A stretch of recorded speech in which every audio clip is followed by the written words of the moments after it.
Wait, she kissed him, said she wished things could be different, and then, like literally right after, kicked him out again. And now she wants him to keep paying half the rent on an apartment he can't even live in. Okay, so this isn't just a messy breakup. This is a whole nightmare. And honestly, it gets so much worse. You won't believe what she did next. Okay, so here's the thing.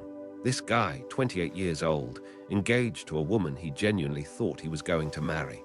And from the outside, he's doing everything right. Works 2 jobs, one of them construction, so you know he's coming home tired and dirty. He's saving up to pay for the wedding. He's trying to be a good partner, but his fiancée, she's got this weird set of rules, and not rules that make sense. Rules that contradict themselves constantly, like you literally cannot win. She wants him to go out more, be more social. Right, that sounds reasonable.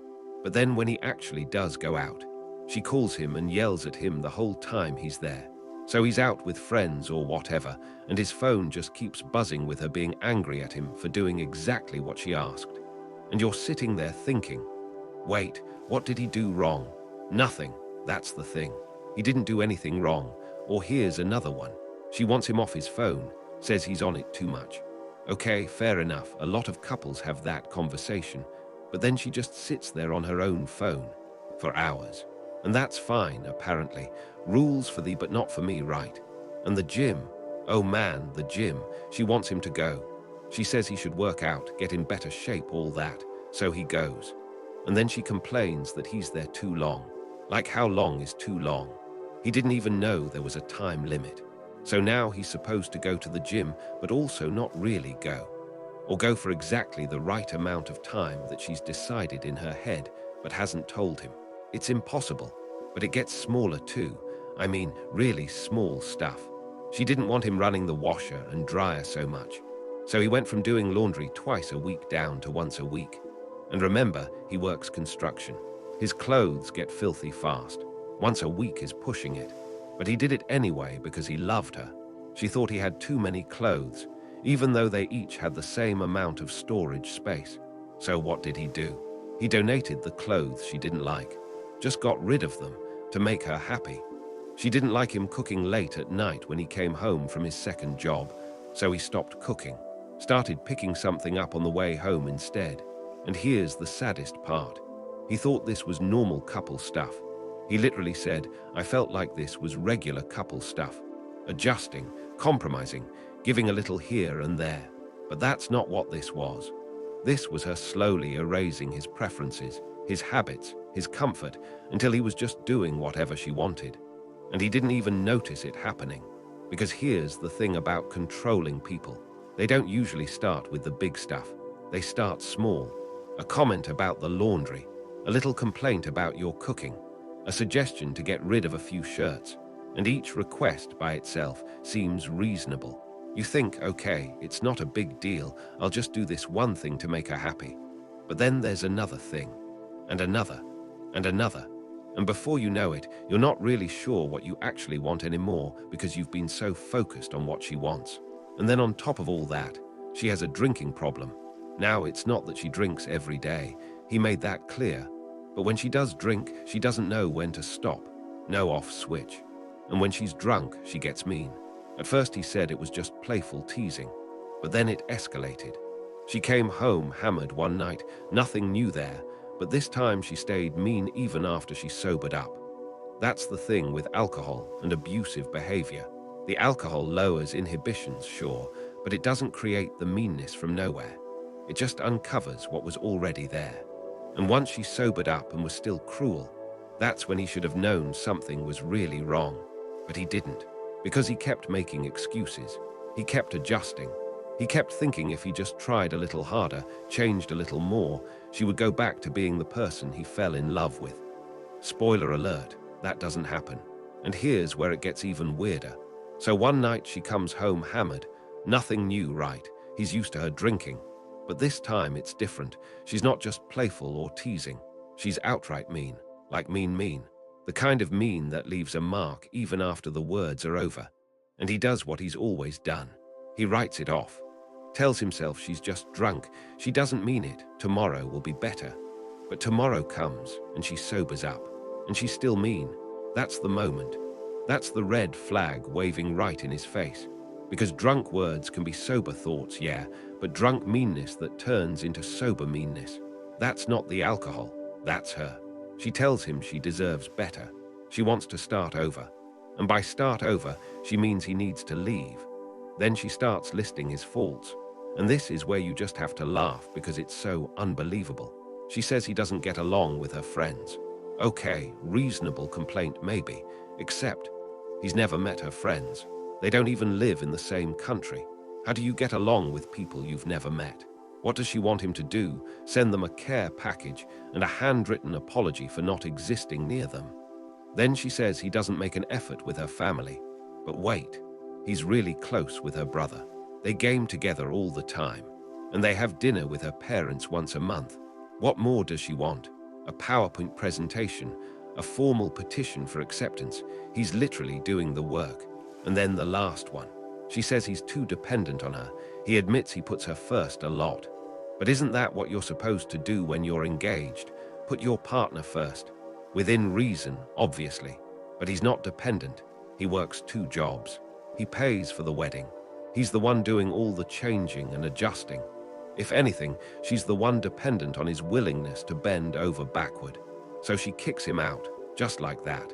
After 6 years together, he sleeps at his brother's place for a few nights. And his brother, bless him, is the one who finally says the word. Abusive.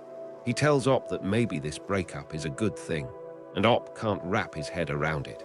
She's still the love of his life. How do you just turn that off?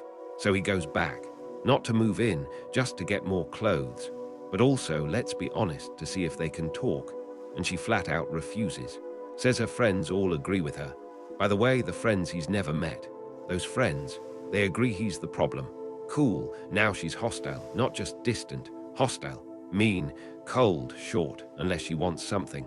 Then she's nice for about 5 minutes. She tells him they're done, she's keeping the apartment, and he needs to figure his own life out. Then radio silence. For a month, he's couch hopping. No stability, no home. Meanwhile, she's living in their apartment like nothing happened. Except, and this is the part that messes with your head, she sends him a few drunk texts, I miss you, wishing things were different. The kind of texts that give you hope when you really shouldn't have any. So he goes over again to grab more clothes, and she kisses him. She kisses him and talks about their proposal and all the little memories they made together, all the good times. And he thinks, okay, maybe this is it. Maybe we can fix this. Maybe she just needed space. Nope. She gets super angry again and kicks him out again, just like that. Warm, then ice cold. Kiss, then kick. Hope, then despair. Over and over. And now she's demanding he pay half the rent because his name is still on the lease. But she won't let him live there. She won't let him off the lease. She won't agree to find a new tenant. She's basically holding him hostage financially while emotionally yo-yoing him every time they interact. This isn't a breakup. This is psychological warfare. And the worst part, he still doesn't want to call it abuse. He still feels bad for her. 6 years together, and he can't see that the person he's trying to save doesn't exist anymore. Or maybe never did. So wait. She ends things. She kicks him out. She tells him they're done. She's hostile, she's cold, she's making him couch surf for a month. But he still has to pay half the rent. On an apartment he's not allowed to live in. How does that make any sense? Welcome to the nightmare of being trapped on a lease with someone who hates you, but also wants your money. Here's the situation. His name is on the lease. Her name is also on the lease. He talks to the landlord, hoping for some sympathy, some common sense. And the landlord basically says, look, I can't remove you unless she agrees. That's it. That's the rule. Both parties have to sign off. And she's refusing. Flat out refusing. She won't let him off the lease. She won't agree to let someone else take over his spot. She won't even consider finding a new tenant. Why? Spite. Control. Or maybe just because she knows she can get money out of him. His brother, who honestly seems like the only clear-headed person in this whole story, points something out. Legally, she can't keep him from staying there. He's on the lease. He has just as much right to be in that apartment as she does. But the apartment is small, like really small. They'd be practically on top of each other. And with the way she's been acting, Hostile mean volatile. That's not a living situation. That's a pressure cooker waiting to explode. So the brother suggests something else. Claim abuse. Make a case that he's been psychologically and financially abused and use that to break the lease. In some places, domestic abuse is a legal grounds to get out of a rental agreement without the other person's permission. And here's where it gets heartbreaking. He says, "I don't want to do that to her. She can be mean, but she's a nice person." They've been together for 6 years. He feels like calling it abuse would be a step too far, dishonest, even. His mother agrees with him. They're both telling him not to go that route. But the community, the community had a lot to say. One commenter said straight up, "She wants you to pay but not live there." That's financial abuse. And honestly, that's exactly what it is. Financial abuse isn't always someone stealing your money or hiding assets. Sometimes it's exactly this, trapping you in a financial obligation while denying you the benefit of it, making you pay for something you can't use, keeping you legally on the hook while emotionally kicking you out. Another person pointed out, everything you mentioned is a form of abuse. Abuse is about patterns of behavior, and this is definitely a pattern. The contradictions, the control, the hot and cold, the financial manipulation. It's all connected. Someone else brought up the joint wedding account. Remember that. He'd been saving for over a year, sometimes putting in $600 a month, plus his Christmas bonus. She'd only put in a couple thousand because early on, she decided he should pay for most of the wedding, which, looking back, he can't believe he agreed to. Well, after she kicked him out, his brother told him to take his money out of that joint account, all of it, just what he'd put in. Leave her contributions. So he did, and she lost her mind, called him a thief, even when he showed her screenshots of the transfers proving he only took what he deposited. Started calling his mom over and over. Had her dad call him to guilt trip him. Said the money was for her anyway, so he should just give it all back. That's the thing about financial abuse. It's not just about the rent or the lease. It's about control over resources. She wanted him to keep his money in that account so she could access it, even after she ended things, even after she kicked him out, even while she was demanding he pay half the rent for a place he couldn't sleep in. And the lease isn't up until October 2026. That's not next month. That's not even this year. He's looking at over a year of this unless he finds a way out. Some commenters said he might just be able to leave and not be responsible, depending on local laws. But he looked it up, and where he lives, if your name is on the lease, you're on the hook. Period. The landlord already agreed to let someone else take over, but she won't sign. She won't agree. And she won't explain why. If she wants to start over so badly, why wouldn't she want a fresh start in a new place? Because it's not about starting over. It's about control and about making sure he suffers. Okay, so remember how I said it gets worse? Yeah, this is where the wheels completely come off. A day or so after the first post, his brother sits him down. They make a game plan. And the first thing the brother says is, "Get your money out of that joint account now," because she's pissed at you and she has access to it. And by the way, Op just found out why she ended things. She cheated on him. That's right. She broke off the engagement, made him feel like it was all his fault, listed all these weird complaints, and she was the one who cheated. So he takes the money, every dollar he put in over the past year, sometimes $600 a month plus his Christmas bonus, leaves what she contributed, and things escalate so fast it'll make your head spin. First, she texts him, furious, calls him a thief, even though he sends her screenshots showing exactly what he deposited and exactly what he took out. She doesn't care. She keeps calling him a thief. Then she demands he put all the money back to pay for his portion of the rent. The rent for the apartment he's not allowed to live in, remember. Then she starts calling his mom. And I'm not kidding, 36 times in one night. From around 9 p.m. until 1 in the morning. 36 phone calls to his mother, who's been having health issues ever since Op's dad passed away in June. His sister lives with their mom to help take care of her, and these calls are upsetting everyone. But here's something smart his brother told him to do. Don't block her. Put the phone on silent. That way you have a record, proof, evidence of how many times she's calling and how late at night. Because eventually, That kind of harassment is something you can take to the police. And that's exactly what his sister does. She files a harassment report. She also calls the ex-fiancé and her father and tells them if they have anything to say, it goes through her from now on. No more calling their mom. Meanwhile, Op fills out an N15 form. That's a domestic abuse claim to try and break the lease.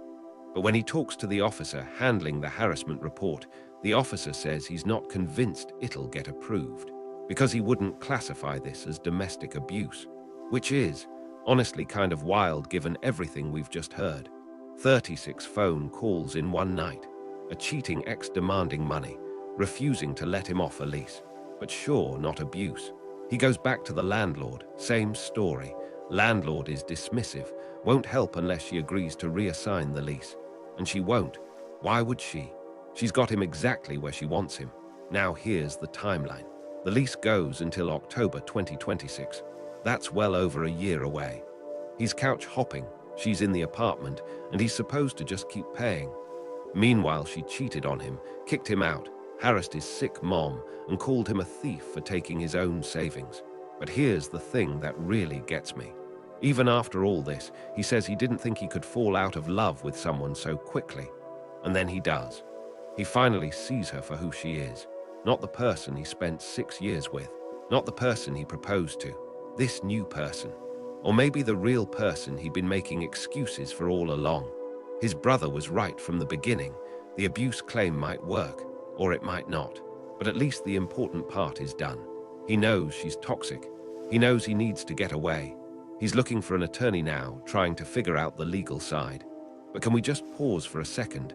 36 calls in one night to his sick mom because he took his own money out of a joint account and she cheated on him and she's the one who ended it. And somehow he's the bad guy. That's not just controlling. That's not just mean. That's unhinged. And the fact that the police officer didn't see it as domestic abuse, that's a whole other problem. But Op is finally waking up. And honestly, it's about time. Okay, this one is completely different, but just as wild. No cheating, no lease nightmares, no 36 phone calls. Just a high school parking spot. And a mom who believes in magic, apparently. So there's this head cheerleader. And she has decided that a specific parking spot at school is hers. Not officially. The school doesn't have assigned spots. But in her mind, that spot has a name on it. One morning, the Op's daughter parks there. First come, first serve, right? That's how parking works. But the cheerleader pulls up, honks and says, excuse me, you're like in my spot. The daughter tells her politely, no spot is reserved. The cheerleader finds another spot, but she's not done. Oh no. She tracks the daughter down at a locker and demands she move her car or she'll call a tow truck. A teacher walks by, asks what's going on. Cheerleader plays the victim. Teacher reminds her there are no assigned spots. End of story, right? Wrong. The daughter comes back to her locker later and finds notes taped to it calling her a parking space thief. So she goes to the principal, and the principal calls the cheerleader in. But here's where it gets truly bizarre. The cheerleader's mom finds out, and this mom, she's unhinged. She actually speeds her car toward Op's daughter in a parking lot, then gets out and starts yelling about the parking spot. And her reason, the spot brings good luck. I'm not making this up. She says her daughter needs that spot or she'll be cursed with bad luck and won't get into the college she wants. Her 3 other kids all parked there and had good luck, so obviously the spot is magic. Op pulls out her phone, hits record, gets the whole thing on audio. The mom threatens her, says the daughter better watch herself on the soccer field, says she'd hate to see what happened to some other girl happen to her. That's a threat. Eventually, the cheerleader apologizes, but she warns Op's daughter. Her mom isn't letting it go. She calls every single morning to ask if her daughter got the spot. And if not, she threatens to come down to the school herself. The cheerleader is actually scared of her own mom. She's afraid to tell the principal because she doesn't want her mom's retaliation. So Op calls the principal. Police get involved. The daughter gets a dash cam. And hopefully, that mom learns that parking spots aren't magical and threatening children has consequences. All right, last story. And honestly, this one is just satisfying. There's a custodian who cleans an office building in the mornings before anyone gets there. Part of his job is collecting trash, but occasionally he'd find loose papers on the floor, under desks, behind chairs, next to the trash can. And he wasn't sure if they were garbage that missed the bin or important documents that fell by accident. So he'd pick them up and place them on the corner of the nearest desk. That way the workers could decide. Keep 'em or toss 'em. Better safe than sorry, right? Well, the manager didn't like that. She came in early one morning, saw papers on a desk, and got disgusted. Said he was putting trash on people's desks. He explained his reasoning. Said he never puts actual trash like food wrappers or crumpled paper, just stray documents. But she shut him down hard, told him everything on the floor is trash, and the workers aren't such immature slobs that they'd drop important stuff on the floor. Okay, fine, he agrees. From then on, anything on the floor goes straight in the trash. Fast forward several weeks. The manager comes in early again. She's panicked. A filing cabinet tipped over the day before. They picked up most of the papers, but a few important documents are missing. She asks if he's seen them, and he reminds her, everything on the floor is trash. So yeah, he probably threw them away. She's irate. Says this is an exception because a filing cabinet fell over. And he just looks at her and says, how was I supposed to know that? I wasn't here when it happened. Nobody told me. You can actually see the moment she realizes it's her own fault. She stumbles through some excuses, then demands he go find the papers in the dumpster.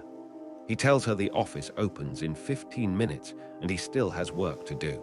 So she storms off to dig through the dumpster herself. Later, when he finishes his shift, he walks out to his car parked near the dumpster. And there she is, the manager, with a few other workers who'd arrived early, all of them elbow-deep in trash, rooting around for these documents. She sees him and demands he help, and he delivers the perfect line. Ma'am, my job description is to take out trash. Your job description is to ensure the safety and confidentiality of your client files. Then he just walks away. A few hours later, he gets a text. There's now a special inbox shelf for him to place any papers found on the floor. Funny how that works, right? Hey, honestly, if you made it this far, thank you. Seriously. I put new stories out pretty often, so, you know. If you want to see more of these wild relationship fails and parking lot dramas, maybe hit that subscribe button and drop a like if this made you feel better about your own life. Either way, take care of yourself, and I'll see you in the next one.